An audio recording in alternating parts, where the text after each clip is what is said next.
back to my channel, and if you're new around here, hi, my name is Sarah and I have a business called My Keeper, which was traditionally a made-to-order business, but these days I mostly make sewing patterns and floral activewear so that you guys can add your own My Keeper items to your wardrobe. Today I'm going to be taking you through my brand new sewing pattern, the Sundae dress, and I'm so excited for this tutorial. I picked up this beautiful plaid fabric just an hour ago and I think it's going to be perfect for the pattern. I'm going to be making a long version today, but don't worry, the actual pattern itself, everything is going to be exactly the same process as what I'm doing for the long. So yeah, follow along and I hope you enjoy this tutorial, and I cannot wait to see all of your Sundae dresses. Please make sure you tag me at MyKeeperNZ on TikTok or on Instagram. I cannot wait to see them all. Let's get started. Our very first step is to cut out our pattern pieces. Now I'm folding the fabric in half widthways. You can tell it's widthways if the two selvages are meeting. Selvages are the finished edge, not the raw edge.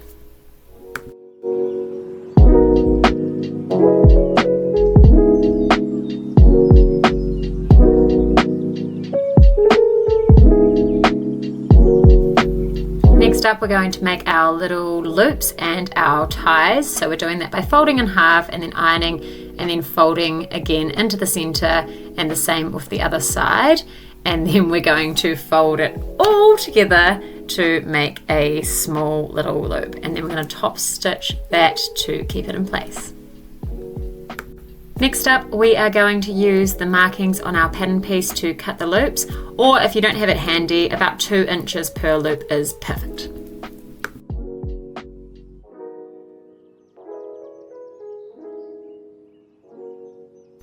Pin them in place according to the notches and then stitch these down.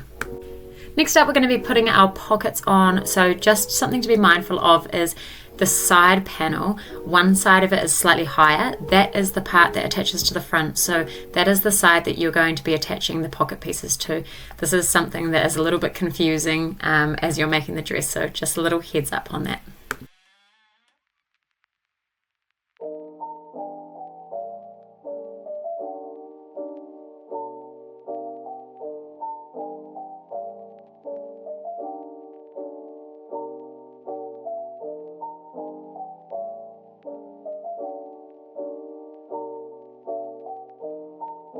This is what it should be looking like, and I'm going to stitch those in place and then press the seams open.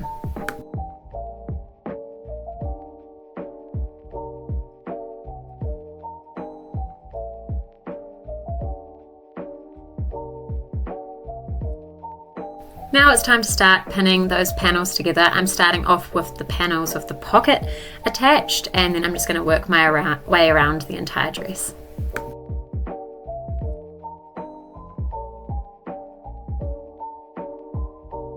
Once you finish pinning, it will look something like this, and then we're going to take it to the sewing machine and get stitching. Don't forget to go around the pocket bags. For those of you who might be beginners here, I'm just showing a quick demo of how to go around the pocket bags. So stitch up to the pocket and then put your needle down, and then we're going to raise the presser foot and pivot and then sew all the way around the pocket.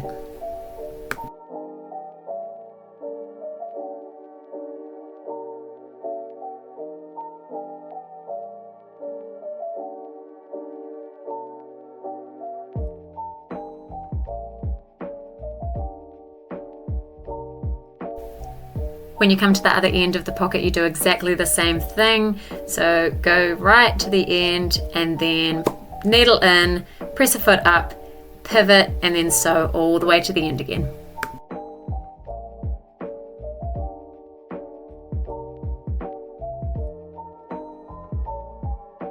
So we have got all of our panels sewn together. Now before you overlock, this is a great time to try it on.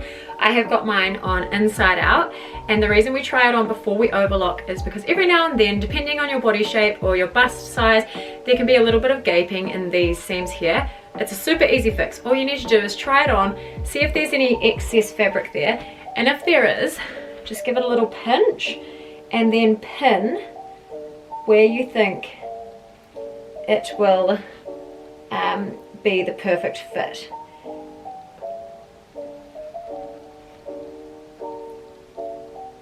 And then you just ease it in to where the seam fits you well.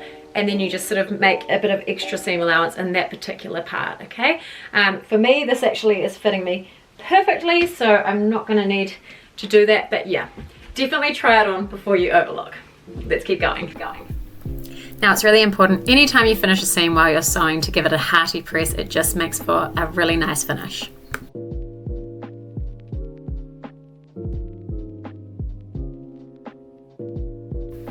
Now this isn't always necessary, but sometimes depending on your fabric it's good to stay stitch around the neckline, so you just run a normal size stitch all the way around the neckline and it avoids any stretching happening.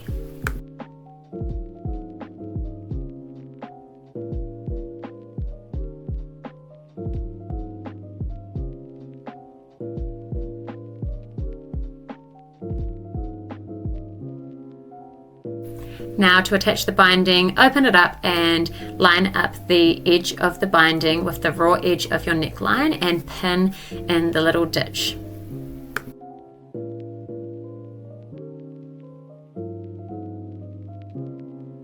This is what it should be looking like after you've stitched. Then we're going to press it away from the fabric like this, and it's just going to make it slightly easier for us to turn it over in a second.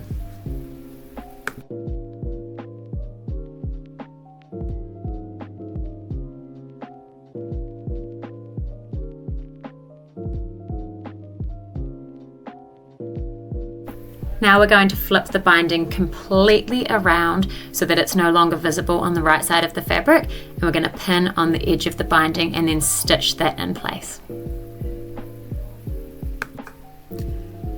Next up, we're going to overlock down the center back just to tidy that up a little bit, and that's going to help us for inserting our zip.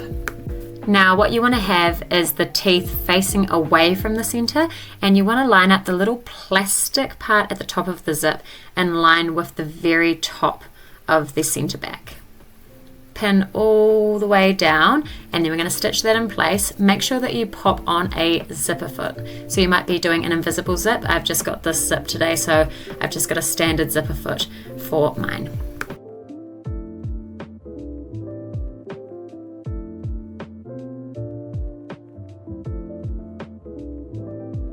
I'm stitching my zip, I often actually hold it at either side of the fabric, and this just sort of keeps it taut and ensures that my zip is staying along in a nice straight fashion. Sometimes as I'm coming towards the end of the zip, what I'll do is I will put the needle down and then lift the presser foot, and I will make the zip go up past the presser foot just so that I can pop it out of the way for a second and stitch just a little bit deeper. Next up, we are going to do the exact same with the other side of the zip. Now remember, the teeth are facing away from the center back, and we want to make sure that the zip is not tangled, so just double check before you actually sew it that everything is sort of nice and flush and around the right way.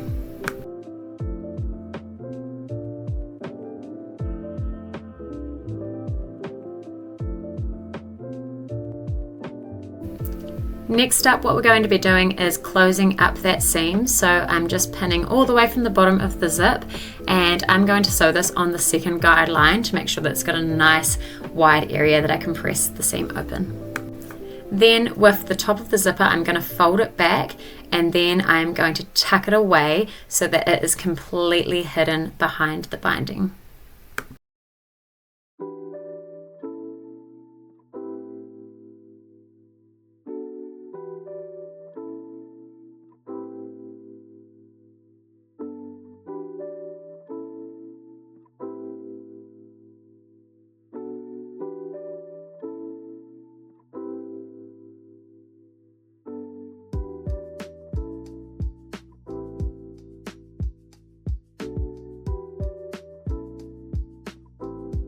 Once I've finished pinning these, I'm going to just do a tiny stitch to secure. Next up, we're going to be attaching the sleeves, so I've gone for the cap sleeves for this particular dress. So you've got to find the center of the sleeve and then match that up with the shoulder seam, and then you're just going to pin around the edge and then stitch that in place. Then you're just going to overlock the edge and do a rolled hem all the way around.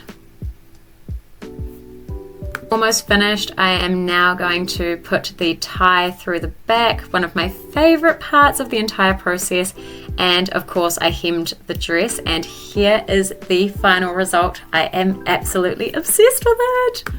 I did make a slightly bigger size this time and I actually regret it, so I'm going to take some of the seams in ever so slightly, I think, but overall I'm really happy with the results.